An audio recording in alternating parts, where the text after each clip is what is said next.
하나님의 생명의 말씀 요한일서 4장 19절에서 21절의 말씀을 믿음으로 함께 봉독합니다. 요한일서 4장 19절에서 21절의 말씀입니다. 우리가 사랑함은 그가 먼저 우리를 사랑하셨습니다. 누구든지 하나님을 사랑하노라 하고 그 형제를 미워하면 이는 거짓말하는 자니 보는 바 그 형제를 사랑치 아니하는 자가 보지 못하는 바 하나님을 사랑할 수가 없느니라. 우리가 이 계명을 주께 받았나니 하나님을 사랑하는 자는 또한 그 형제를 사랑할지니라. 아멘. 요한복음도 그렇고 요한일서, 요한이서, 요한삼서, 요한계시록 사도 요한을 통해 주신 하나님의 말씀 그뿐이 아니고 성경은 하나님의 천지를 창조하시고 사람을 지으신 그 이후로 주신 말씀이 다 동일합니다.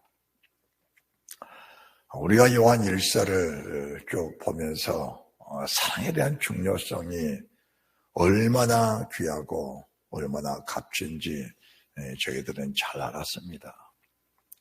사랑은 신약시대에 와서만 주신 것이 아니고 하나님이 사람을 창조하고 나서 아담에게 주신 말씀과 그리고 하와에게 주신 말씀 동일합니다.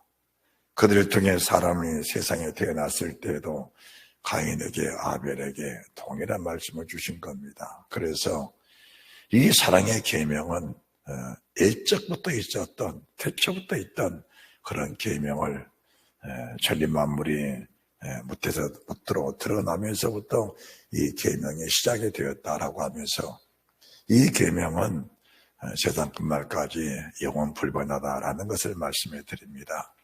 그러면은 우리가 사랑을 어떻게 하는 것인가, 그리고 어떻게 하는 것이 진정한 사랑인가, 그리고 사랑을 해도 되고 사랑을 안 해도 되는 것인가, 그런 문제들을 성경에 기록을 해 놓으신 겁니다.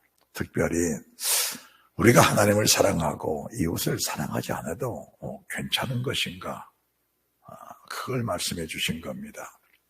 만약에 하나님을 사랑해도 되고 사랑하지 않아도 된다고 하면은 이 성경에 사랑에 대한 중요성을 말씀하실 이유가 없었을 겁니다.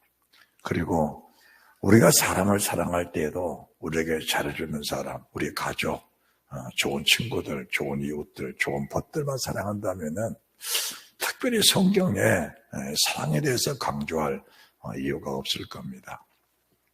그런데 이 사랑에 대한 중요성을 보게 되면은 하나님을 사랑하지 아니하고 이웃을 사랑하지 아니하면은 어떤 결과가 오는 것인가라는 것을 저희들에게 명확하게 보여주신 겁니다. 우리가 지난 주님의 날 그 전주에도 요한일서 우리가 4장 16절, 17절, 18절, 17절, 18절은 그 전주에 말씀이 선포되었고, 지난 주님의 날은 이제 18절, 17절, 18절 말씀이 선포가 됐었는데, 우리가 16절 말씀을 다시 보아도 하나님이 우리를 사랑하시는 사랑을 우리가 알고 믿었노니 하나님은 사랑이시라. 사랑 안에 거하는 자는 하나님 안에 거하고 하나님도 그 안에 거하시느니라. 하나님은 우리 안에 거하시지 않으면 어떤 결과가 나올까? 그것은 설명하지 않아도 그것은 이방 사람입니다. 그것은 예수 믿지 않는 이방인입니다. 사랑하지 않는다는 것은. 그래서 이 말씀이 얼마나 살벌한 말씀인가, 이 말씀이 얼마나 저희들에게 주시는 말씀에 큰 의미가 담겨 있는지 저희들이 이 말씀을 깊이 알아야 됩니다. 만약에 하나님 우리 속에 거하지 않는다면은 우리와 상관없이, 우리의 의사와 관계없이 우리가 죄악 속에서 빠져나올 수가 없는 겁니다. 하나님이 없다면은 피조물을 사랑하고 피조물을 경배하고 피조물을 하나님보다 더 사랑할 수밖에 없는 그런 상황이 자연스럽게 생겨나게 될 것이고, 하나님의 사랑이신데 그 사랑이 우리 속에 없다면은 우리 마음 자체가 완악하고 강팍해지는 것은 너무나 당연한 일입니다. 아무리 주의능에 강단에 피가 터지게 목이 터지게 외쳐대도 하나님이 없는 사람에게는 그 말씀은 메아리에 불과할 뿐이지 내 영혼의 충격, 내 육체의 부활체의 거룩함을 만들어내지 못한다는 것을 저희들이 알고 있습니다. 그리고 그 다음 구절은 더 두려운 말씀을 주시는 겁니다. 우리가 17절 이로써 사랑이 우리에게 온전히 이룬 것은 심판날에 담담을 가지려 함이니, 심판날에 담담을 가지려 함이니. 저는 이 말씀 한 절을 보면서 소름이 돋도록 정말 이렇게 머리끝이 쓴다라는 그런 표현을 주고 있는데, 사실은 이 성경 한 절을 보면서 머리끝이 서는 그런 감동을 느꼈습니다. 여러분이 세상을 살면서 은혜 속에 살지를 못하면 이 말씀을 분별하기가 어렵습니다. 우리가 언젠가는 하나님 앞에 서야 됩니다. 그리고 그 날이 언젠가는 아무도 알지 못합니다. 그러면은 이 세상에 사람으로 태어난 모든 사람들은 선, 악을 떠나서 하나님 앞에 다 서야 합니다. 다 서야 합니다. 그런데 하나님 앞에 서는 사람의 두 부류를 저희들이 알아야 됩니다. 기본적으로 우리가 알 수 있는 것은 하나님은 거룩하시고 하나님은 빛이시고 하나님은 영광이 끝이 없는 분이시다. 그보다 크고 위대하신 말로 다 할 수가 없다라는 것을 알아야 됩니다. 우리가 사실 사람과 사람 사이에서도 큰 사람을 대할 때는 우리 자신이 초라해지고 우리 자신이 작아지는 느낌을 받게 되는 겁니다.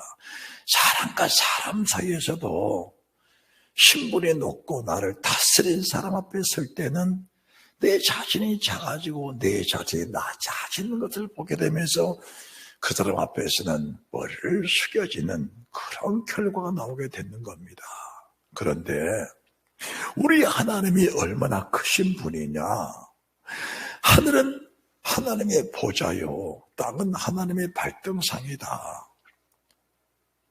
하늘은 하나님의 보좌이며 땅은 하나님의 발등상이다.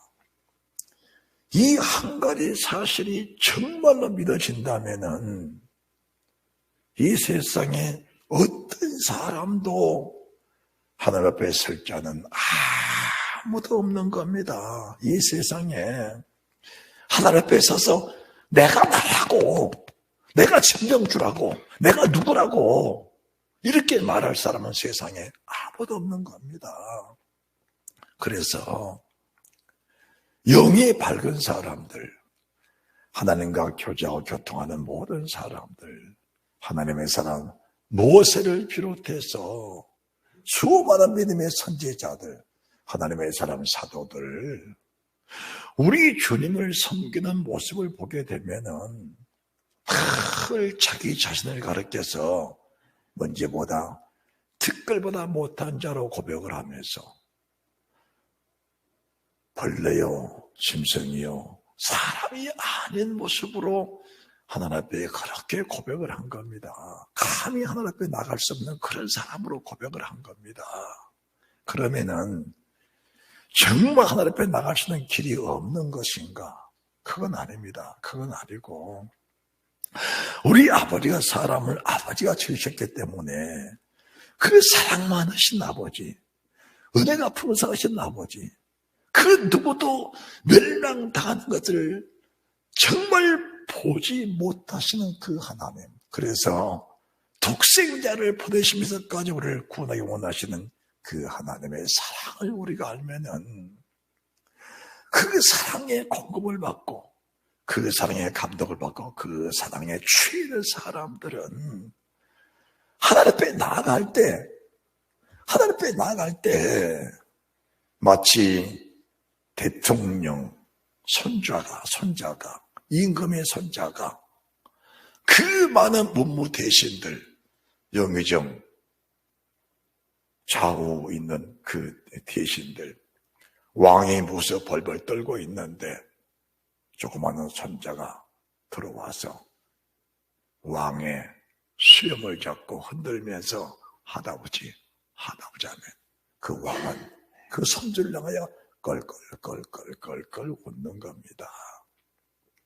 그런 모습이 하나님과 우리의 관계, 하나님과 우리의 모습이 되어야 된다라는 것을 말씀해 드리는 겁니다. 그래서 주님이 나를 사랑하라, 이것을 사랑하라, 이 말씀은 우리의 가진 근본적인 마음을 가지고 근본적인 사람의 모습을 가지고는 하나님을 사랑할 수가 없는 겁니다. 근본적으로 그렇게 되지 않는 겁니다. 그리고 사람을 사랑할 때도 여러분들 솔직히 말씀드립시다. 내 속에서 나온 내 자식이라고 해서 다 사랑해집니까? 아니, 나를 낳아준 부모님이라 해서 다 사랑해집니까? 여러분들도 느꼈던 현실이잖아요. 그렇다면은 왜 사랑이 안 되는가? 그 근본을 우리가 따져봐야 됩니다. 그 근본을 따져보게 되면은 그러기 때문에 사랑할 수가 없다. 그러기 때문에 사랑이 안 된다. 어떤 이유를 달고 어떤 가치관을 달게 되는 것이 사람의 모습인데 하나님은 결코 그러질 않으신 겁니다. 하나님의 사랑은 그러하더라도 하나님은 사랑하셨다. 그렇게 돼도 하나님 사랑하셨다. 너희가 하나님과 원수가 돼도 하나님은 사랑하셔서 그의 독생자를 보내주셔서 그의 피로 너희를 값주고 사주셔서 하나님의 원수됨을 하나님의 스스로 풀어주셔서 하나님과 화목되는 그 은혜를 베풀어 주지 아니하셨느냐. 너희가 하나님 앞에 죄를 짓고 죄인 됐을 때에도 하나님은 독생자를 보내셔서 그의 피로 값주고 사주셔서 그의 피를 내주심으로 그 죄와 물을 씻어주시면서까지 너희를 사랑해 주신 그 하나님이 아니더냐. 주님의 저희들을 사랑하신 사랑은 여기까지 이런 겁니다. 여기까지. 그러시면서 그 답을 주시는데 우리가 요한일서 4장 17절 말씀 이로써 사랑이 우리에게 온전히 이룬 것은 우리가 심판날에 담담을 가지려 하느니 우리 주님 예수 그리스도께서 이러하듯이 너희도 세상에서 이러하니라.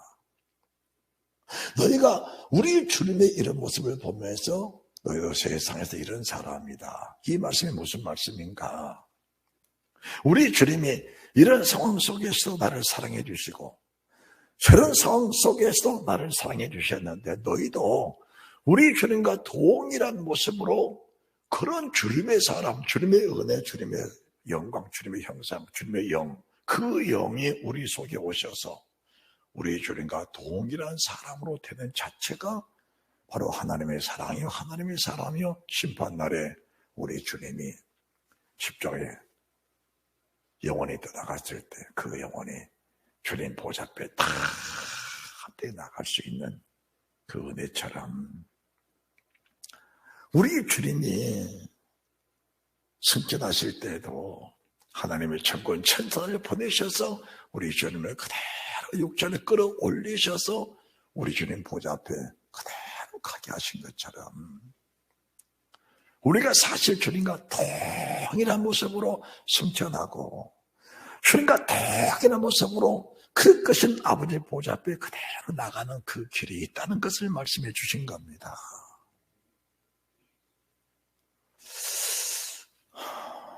그래서 요한일서 4장 17절과 18절 이 두 절의 말씀을 만약 우리가 등한히 하고 이 말씀을 놓쳐버리면은 마지막 날 우리는 믿음으로 살았다고 그렇게 고백할 줄 모르겠지만은 하나님 앞에 나아갈 때는 하나님이 두려워서 나갈 수가 없게 되는 그런 결과를 가져올 수도 있다라는 것을 잊어서는 안 되는 겁니다. 잊어서는 안 됩니다. 그래서 우리가 18절 말씀을 보게 되면 사랑 안에 두려움이 없고 온전한 사랑의 두려움을 내어준 나의 두려움에는 형벌이 있습니다. 여기서 두려움이란 게 뭘 말씀하는 것인가? 하나님 보좌 앞에 나아갈 때에, 이 땅에 살 때에 우리 주님이 어떠신가지 우리가 세상에서 그런 사람이 되지 못했다면은 하나님의 거룩함에 두려움에 눌려서 아버지의 보좌 앞에 나갈 수가 없다는 것을 말씀해 주시는 겁니다. 그것이 하나님의 형벌이다. 하나님의 형벌이다. 그러니까 하나님의 형벌은 우리가 세상 떠났을 때 아버지가 두려워서 아버지의 보호자 앞에 나갈 수 없는 그 자체가 형벌입니다. 그러면은 이 땅에 살면서 그 형벌은 뭐가 형벌인가? 이 땅에 살면서 그 형벌의 현상이 우리 몸에, 우리 환경에 어떻게 나타나는 것인가? 그걸 알아야 됩니다. 그것은 하나님을 사랑하는 마음 자체가 입으로는 주님을 사랑하지만은 우리의 마음은 주님에게서 멀어 있다는 첫 번째 증거가 그겁니다. 두 번째는 우리 마음이 편하지 않는 겁니다. 뭐가 편하지 않는가? 사랑하는 사람, 마음에 맞는 사람, 서로 교통하는 사람. 다시 말씀드립니다. 커뮤니케이션이 잘 이루어진 사람을 볼 때는 기쁨 있고 하나가 됩니다. 그런데 우리 마음과 다른 사람을 만날 때에는 마음이 편치 않는 겁니다. 그 속에 불편이 있고 혈기가 있고 그 속에 시기가 있고 질투가 있고 그 속에 미움의 감정이 생겨나면서 편하지 않는 겁니다. 그것이 이 땅에 사는 동안에 하나님의 형벌이라는 것을 저희들이 알아야 합니다. 그리하면은 이런 감정이 떠오를 때 아하, 내가 지금 하나님의 사랑 안에서 온전히 이루지 못하고 살고 있구나. 이것을 즉각적으로 느끼면서 분별하고 깨달으면서 하나님 앞에 마음을 찢고 애통하며 회개하는 그 은혜를 갖게 되는 겁니다. 만약에 이런 영적 비밀들, 이런 사실들을 우리가 인지하지 못하고 세상을 살면서 너는 내게 피해를 줬으니까, 너는 내게 고통을 줬으니까, 너는 나를 핍박했으니까, 너는 내게 화나게 했으니까 내가 화를 내고 너를 미워하는 것은 당연한 일이야. 이렇게 여기고 살았다면은 그것을 합리화시키면서 믿음 속에 불신자로 살다가 마지막 날 어둠의 흑암의 사망에 악한 영에 붙잡혀서 결과적으로 주님을 두려워도 그 고백하지 못하고 내가 원치 않는 음부로 흑암으로 사망으로 불못으로 떨어질 수밖에 없는 그런 상황이 생겨난다는 것을 우리가 알아야 됩니다. 그래서 우리 속에서 미움의 감정, 이것은 어떤 상황 때문에 생기는 것이 아니고 미움 감정을 만들어내는 흑암의 세력, 어둠의 권세 속에 붙잡혀 사는 사람들의 모습이다. 그것이 결국 하나님이 이 땅에 살 때 내게 형벌을 주고 계신다는 그 신호, 그 사인이라는 사실을 보면서 만약에 이런 형벌을 느끼지 못한다면 회개할 기회가 없기 때문에, 이런 형벌이 주어지지 못하면 회개할 기회가 없기 때문에 하나님이 저희들에게 그런 형벌을 주시면서 돌이킬 수 있는 기회를 열어주신 분이 하나님이시다라는 것을 말씀해 드립니다. 여러분들, 왜 사람들이 암을 무서워하는가? 암이란 것은 생겨날 때부터 생겨나가는 표적이 없는 겁니다. 그냥 은밀하게 생겨서 은밀하게 진행하다가 그 자체로 사람의 목숨을 먹어버린 것이 암인 겁니다. 하나님 하신 일은 결코 그렇게 하질 않습니다. 우리가 하나님이 형벌을 받을 때는 당연하게 형벌을 받고 있다는 사인을 하나님 해주셔서 그 형벌로 인하여 애통하며 회개하면서 생명을 구할 수 있는 길을 항상 열어놓으신 겁니다. 그것을 하나님의 종들의 성경을 밝혀서 지금 너희가, 지금 네가, 지금 내가, 지금 네가 하나님의 형벌을 받고 있다는 것을 알려줘야 누가 너희를 가르쳐 임박한 진노를 피하라 하느냐.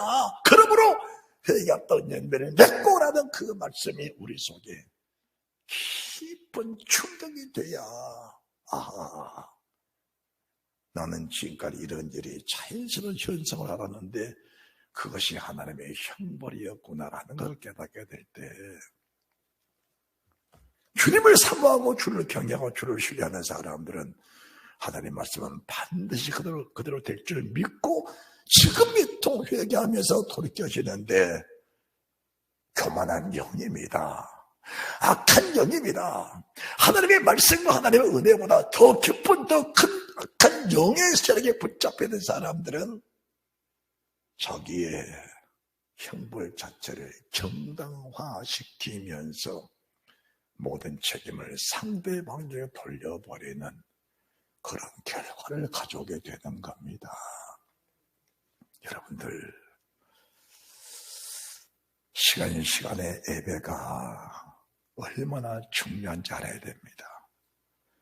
세상의 모든 되어진 일들 속에 우연이란 단어를 사용하시지 마시고 하나님과 나와의 관계 속에 이루어지는 현실한 사실을 인정하게 되면은 생명을 잃어버릴 사람은 세상에 아무도 없는 겁니다.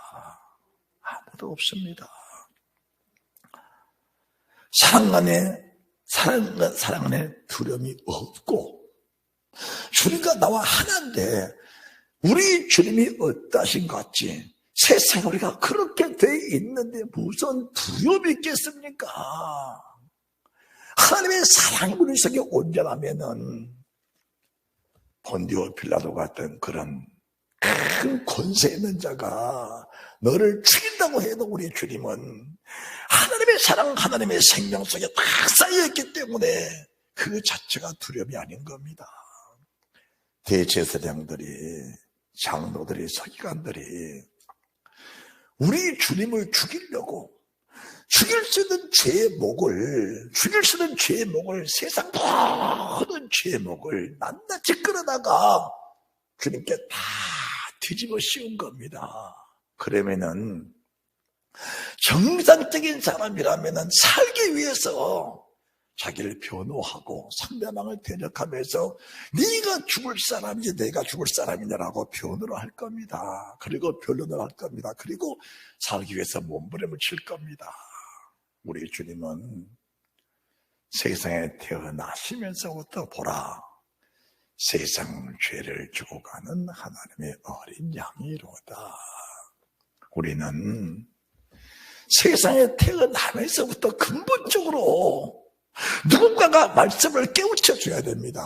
누군가가 세상을 태어나면서부터 말씀 들을 수 있는 귀가 열리는 그 순간부터 누군가가 말씀을 깨닫게 하면서 어떤 사람이 됐건 간에 그 사람을 사랑할 수 있는 그런 방편들을 만들어주면서 하나님의 사랑에 떠나면 죽는다는 사실을 깨우쳐 주면 이미 어려서부터 우리 주님을 사랑해야 되고 주님을 사모하게 된다는 사실을 말씀해 드립니다. 그래서 우리 주님이 이스라엘 백성들에게 들으라 하신 겁니다. 들으라. 내 백성들아 들으라. 너희는 마음을 다하고 목숨을 다하고 뜻을 다하고 힘을 내서 부분에 하나님을 사랑하고 이웃을 사랑하라. 그리고 이 사실을 문서주 인방에 새기고 이마와 손목에 새기고 높든지 앉았든지 자든지 깨든지 너희 자녀들 손전들 이 사실을 강론을 해줘라. 어려서부터 주님을 사랑하는 그 뜨거운 마음들을 자꾸 심어줘라. 하나님의 교회는 뭐가 교회인가? 주님을 사랑하지 않으면 죽는다는 사실을 알려줘야 됩니다. 그런데 사람들은 주님이 나를 내 십자가에 빌려 죽으셨으니까 나는 그냥 살아도 괜찮다. 그런 잘못된 논리, 그런 잘못된 사실을 말하면 사람들은 좋아합니다. 왜 좋아하는가?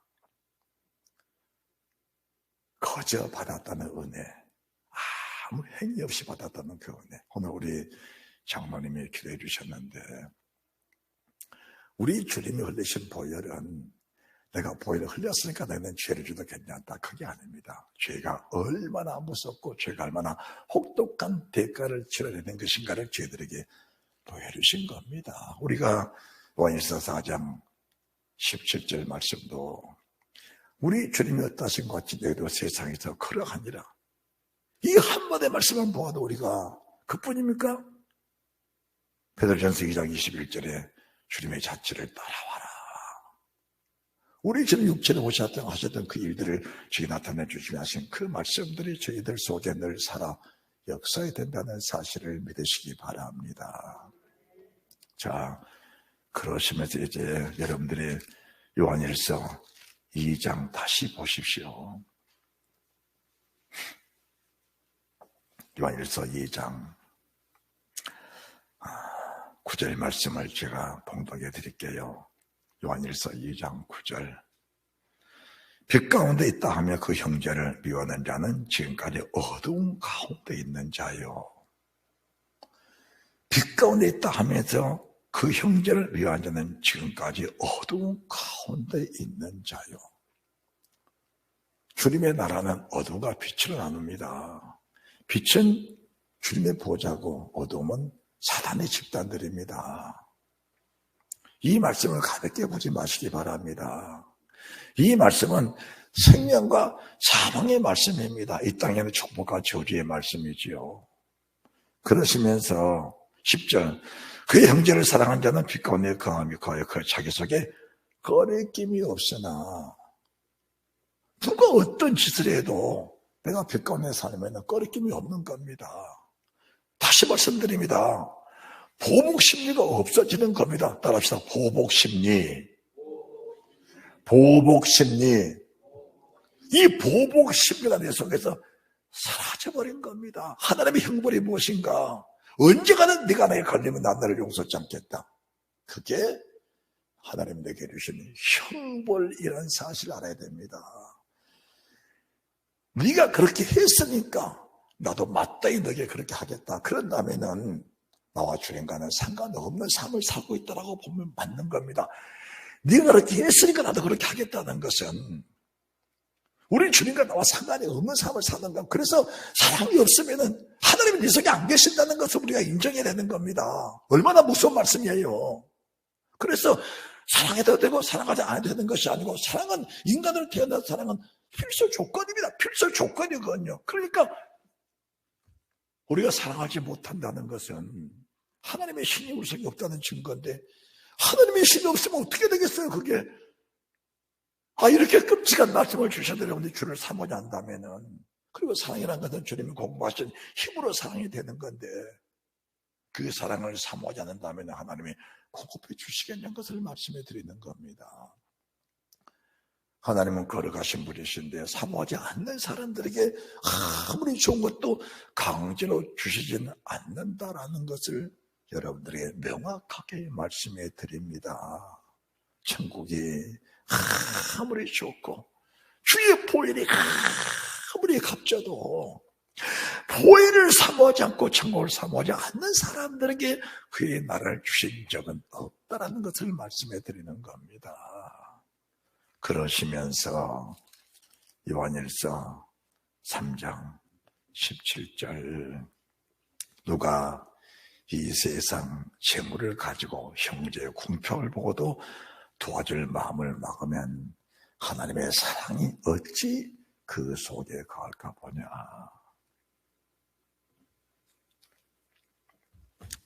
나를 도와준 사람들 은혜입니다. 은혜. 감사하지요. 그래서 우리가 잊지 못할 것은 두 가지입니다. 하나님이 내게 주신 은혜 평생 잊지 말자. 사람이 내게 베푼 은혜 평생 잊지 말자. 잊어버릴 거, 사람이 내게 상처를 준 거, 내게 해를 끼친 거, 내게 못된 짓 한 거, 그런 것들은 돌아서서 바로 잊어버리자. 할렐루야.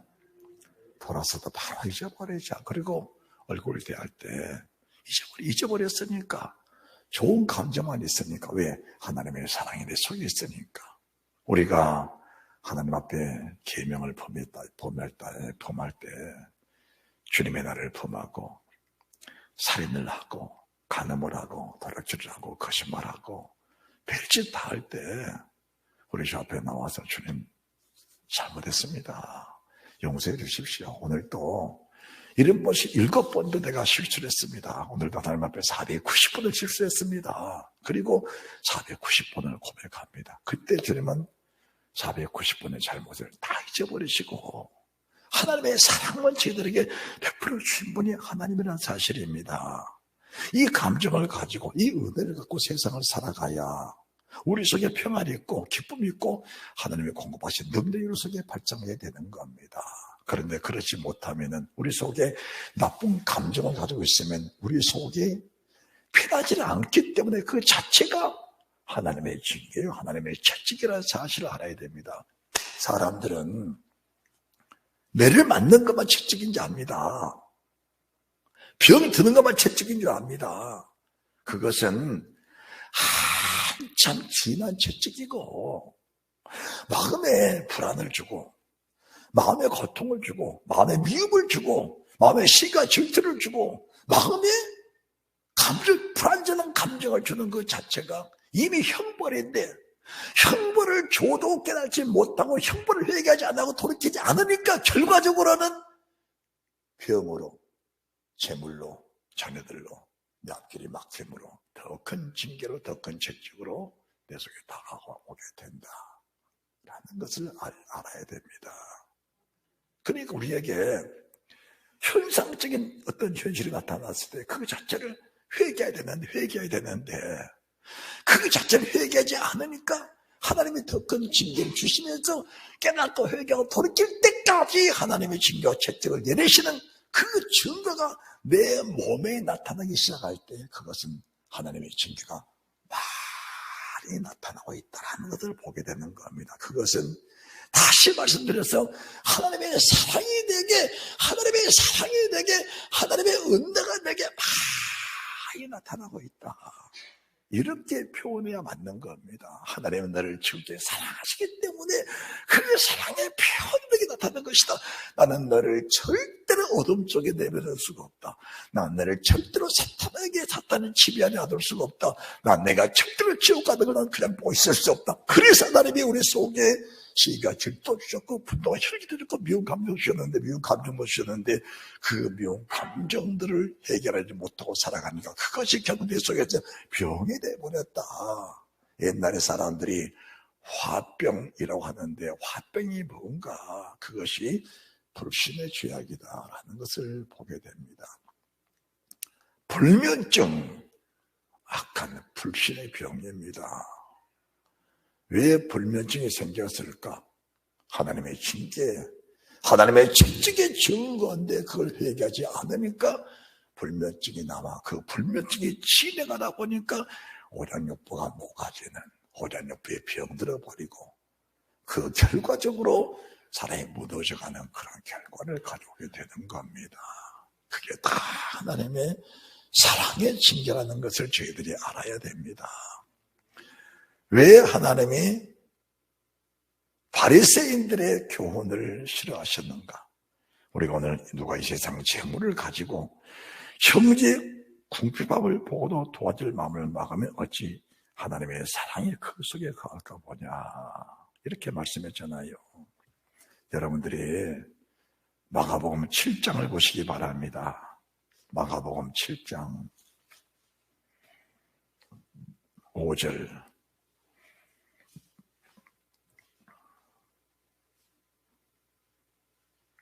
이에 바리새인들과 서기관들이 예수께 묻되 어찌하여 당신의 제자들은 장로들의 유전을 준행치 아니하고 불행한 손으로 떡을 먹나이까?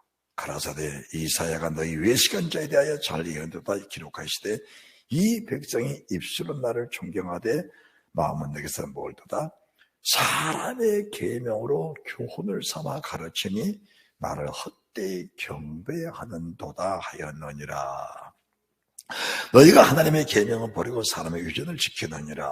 11절 너희는 가로되 사람이 아비에게나 어머에게나 말하기를 내가 드려 유익하게 할 것이 고르반 곧 하나님께 드림이 되었다고 하기만 하면 그만이라 하고 라고 하신 겁니다. 그만이라 하고. 믿음의 바란스를 여러분들이 잘 맞춰야 됩니다. 자,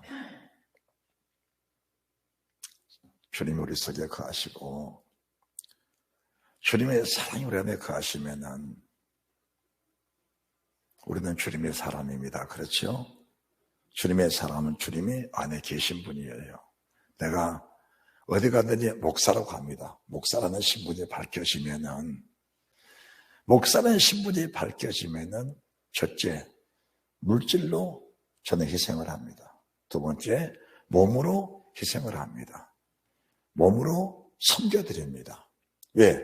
목사 안에 계신 분은 주님이시기 때문에, 목사 위에 계신 상전은 내 사랑하는 주님이시기 때문에, 주의 종의 이름은 목사 이름은 주님의 이름입니다.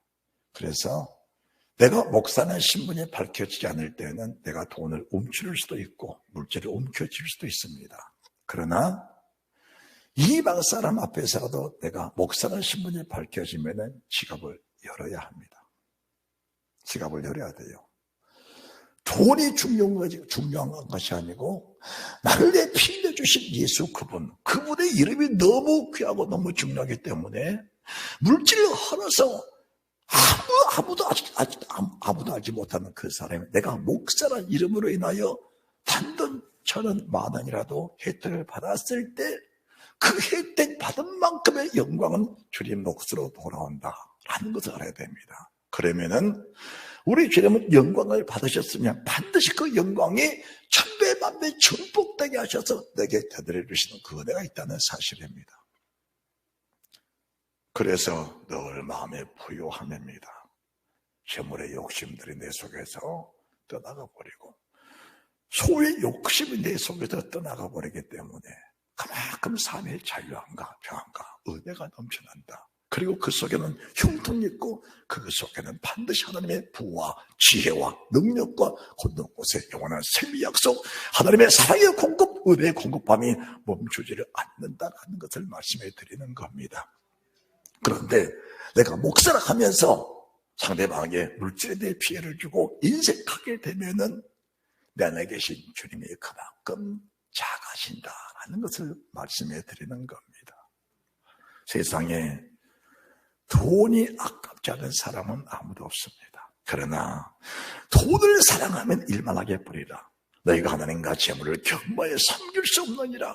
만약 재물을 허비해서 우리 주님께 영광만 될 수 있다면은 저는 내게 주신 모든 재물을 다 헐어서 주님의 영광에 드리겠다는 그런 믿음으로 살고 싶다라는 것을 말씀해 드리는 겁니다.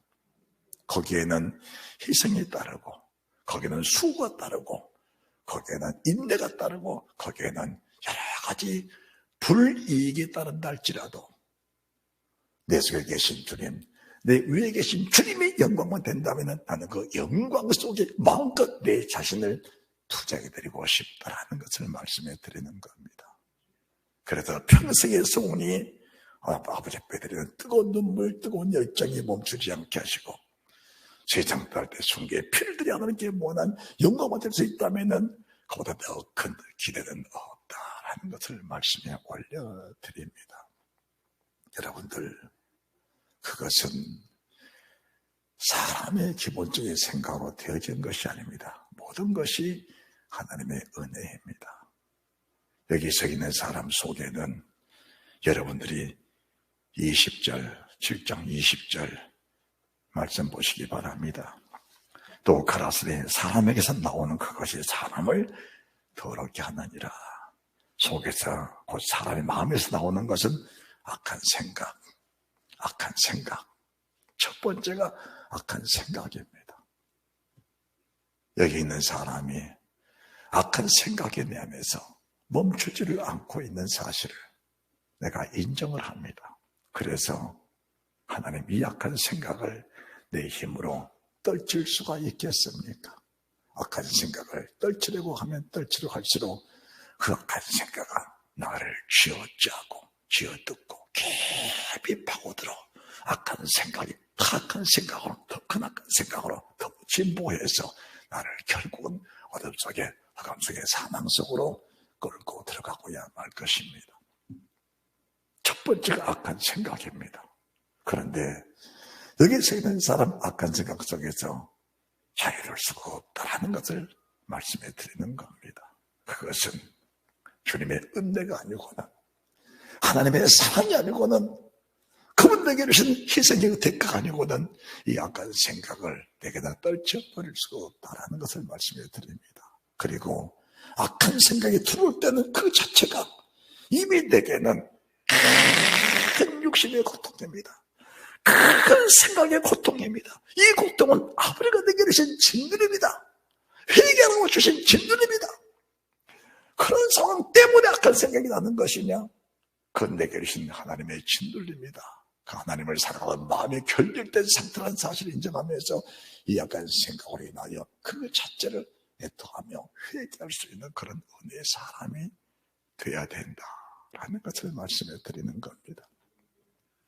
악한 생각은 하나님을 떠난 생각이기 때문에 그 자체가 얼마나 악한지, 얼마나 추한지, 얼마나 더러운지 분별이 돼야 합니다. 그런데 어둠에 깊이 잠드는 사람들은 악한 생각 자체의 정당성을 가지기 때문에 그 악한 생각은 더 부풀어져서 악한 생각이 결국은 열매로 나타나게 된다는 겁니다. 그런데 믿음의 사람은 순간에 악한 생각이 들어왔을지라도 애통하며 회개로 그 자체가 열매가 될 수가 없다라는 것을 말씀해 드립니다. 그래서 주님이 보복하지 말라는 것은 악한 생각이 정당화되기 전에 회개하고 애통하면서 악한 생각을 주님의 은혜로 씻어내려라, 손내내라. 예수의 보혈로 씻어내고 그분의 불로 씻어내고 성령과 물과 피로 씻어내면서 거룩함을 가시라는 주님의 제지를 주고 계시는 겁니다. 내 속에 있는 것들은 언제든지 발생할 수 있는 겁니다. 어떤 요지, 어떤 소용, 어떤 상황이 생기든지 내 속에 있는 것들은 그것과 맞부딪히게 되어 있습니다.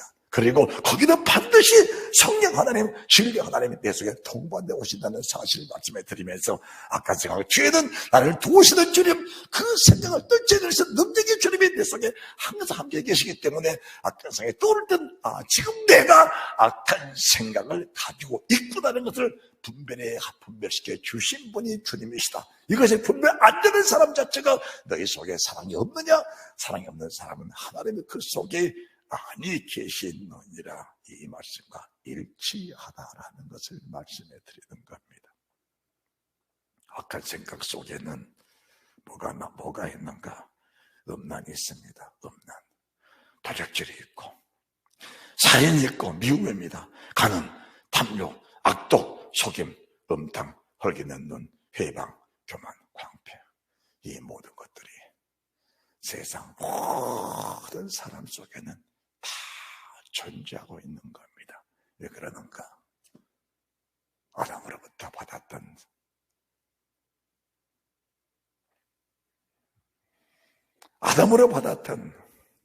미혹된 상태 속에 태어난 모든 사람 속에는 이것들을 기본적으로 바탕에 깔고 나오기 때문에 이것이 없는 사람은 세상에 한 사람도 없다라는 것을 말씀해 드립니다.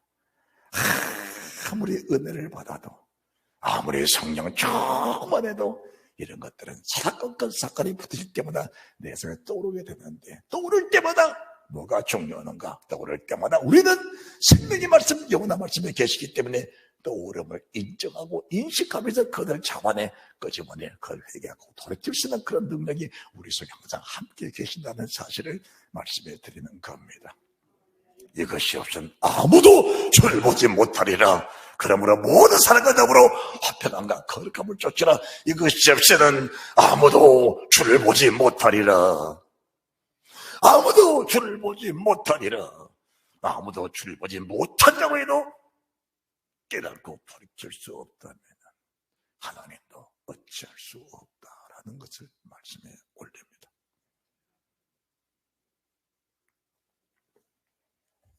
우리 주님이 우리를 위해서 피 흘려주신 것은 우리 속에 우리에게 붙어다니는 역사가 악한 영들, 사망의 세력들을 잡아내 주시고 죽음에 매여 종로로 다는 모든 사람들을 놓아주러 오신 분이 주님이신데, 여러분 히브리서 2장 말씀을 보시기 바랍니다. 히브리서 2장 14절.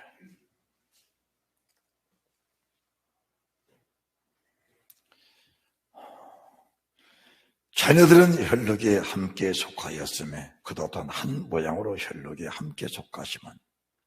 자, 우리가 혈육으로 세상에 태어났는데 우리 주님도 우리와 동일한 혈육으로 세상에 오신 겁니다.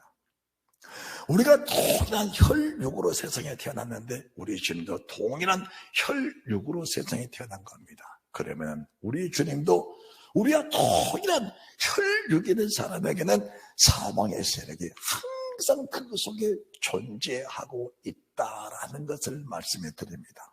우리 주님도 혈육으로 태어났기 때문에 사망의 세력을 잡은 마귀의 권세가 우리 주님을 항상 누르고 있었다라는 것을 말씀해 드립니다. 여러분들이 우리 주님 40일 줄이신 후에 겪으셨던 그 일들, 돌로 떡을 먹으라, 만들어 먹으라, 성전 꼭대기에 뛰어내려라, 엎드려 내게 경배하라, 이것들이 혈육에 속해 있을 때는 항상 세상 누구든지 다 붙잡아 있다는 사실을 인정을 하면서 우리 주님 사망의 세력을 잡으려 마귀를 없이 하시며 또 죽기를 무사함으로 일생에 매어 종로로 다는 모든 사람을 놓아주라고 오셨다. 그래서 우리가 오늘 선포된 주의 말씀, 사랑 안에 두려움이 없고 온전한 사랑의 두려움을 내어 쫓나니 두려움의 형벌에 따름이라. 두려운 자는 하나님의 사랑 안에서 온전히 이루어지지 못하였느니라. 너희가 사랑하는 것은 심판날에 담대함을 가져라면이, 여기서 담대함이라는 것은 세상의 어떤 일에 대해서 우리가 생과 사에 그 삶을 떠나서 스데반 집사처럼 하나님의 말씀 그대로 선포하고 의견을 선포하나 받는 그 돌세를 받으면서도 행복해했다. 돌세를 받으면서도 행복해했던 그 모습이 믿음의 사람의 동일한 모습이라는 것을 알아야 합니다. 그런데 부자, 자기 것을 가지고 자기가 먹고 자기 옷을 입고 자기 좋은 것을 누리며 살았는데 그 속에 정말 행복이 있었냐? 그 속에 정말 희락이 있었냐? 그 속에 정말로 누림의 은혜가 있었느냐? 만약 그렇다면 그가 음부에 빠질 이유가 없었다라는 것을 말씀해 드립니다. 그러나 나사로 부자의 대문에서 배가 고파서 개가 먹는 개밥을 같이 놀아 먹는 그 상황 속에서도 그는 행복했고 삶에 가치가 있었고 사람으로 태어나서 무엇을 바라며 살아야 되는 가치관을 알았기 때문에 하나님의 낙원에서 영생을 누리는 위대한 축복을 받게 됐다라는 것을 말씀해 드리는 겁니다. 우리가 미안합니다. 우리가 주님과 한 혈육입니다. 육체로 오신 주님, 이 사실을 부정해버리면 우리의 믿음은 무너져버리고 만다라는 것을 말씀해 드리는 겁니다. 한 모양으로 오신 주님이 저희들에게 늘 함께 계시면서 사망의 새벽을 잡는 마귀를 끊임없이 절제시켜주는 겁니다. 끊임없이. 자, 여러분들 한 가지 비밀을 더 말씀해 드립니다. 주님이 40일을 줄이신 이후에 마귀가 와서 주님을 시험했습니다. 우리 주님이 그 마귀를 주님의 권세로 다 물리치고 나니까 마귀는 거기서 도망가 버린 것이 아니고 잠시 떠나니라. 잠시 떠나니라. 시기, 질투, 악한 생각, 음란, 호색, 순간순간 환경을 이겼으면 영원히 이겼다고 생각하는데 그건 아니다. 이것을 이겼으면 또 다른 시험이 나를 기다리고 있다. 왜 그럽니까? 주님 나라 가는 과정들이 바로 그 길이다라는 걸 알아야 됩니다. 그래서 한 번 이긴 자는 또 이기야 하고 이긴 자는 또 이기면서 주님 나라 가기까지 이김의 삶은 연속적으로 이루어져야 한다. 할렐루야, 할렐루야. 그래서 더럽게 사느냐? 그래, 그냥 더럽게 살아라. 을랭으로 사느냐? 의롭게 살아라. 거룩하게 사느냐? 그 거룩을 주님 만나는 그날까지 유지해라. 할렐루야, 할렐루야. 정말 내가 거룩하게 살기 원하느냐? 그 거룩을 주님 오시는 그날까지, 첫째번에 창년제 영광 속에 들어가는 그날까지, 영광의 반열에 들어가는 그 순간까지 그 거룩을 유지하라고 주님 그렇게 말씀을 하십니다. 오늘 본문의 말씀 요한일서 4장 19절, 20절, 21절 말씀을 봉독하고 오늘 예배를 마칩니다. 19절 시작. 우리가 사랑하면 그가 먼저 우리를 사랑하셨습니다. 누구든지 하나님을 사랑하노라 하고 그 형제를 미워하면 이는 거짓말하는 자니 보는 바 그 형제를 사랑치 아니하는 자가 보지 못하는 바 하나님을 사랑할 수가 없느니라. 우리가 이 계명을 주께 받았나니 하나님을 사랑하는 자는 또한 그 형제를 사랑할지니라. 이것은 주의 명령이라는 사실을 믿고 이 명령을 겸손하게 받아들이는 여러분들이 다 되시기를 주 예수 그리스도 이름으로 축원드립니다. 아멘. 아멘.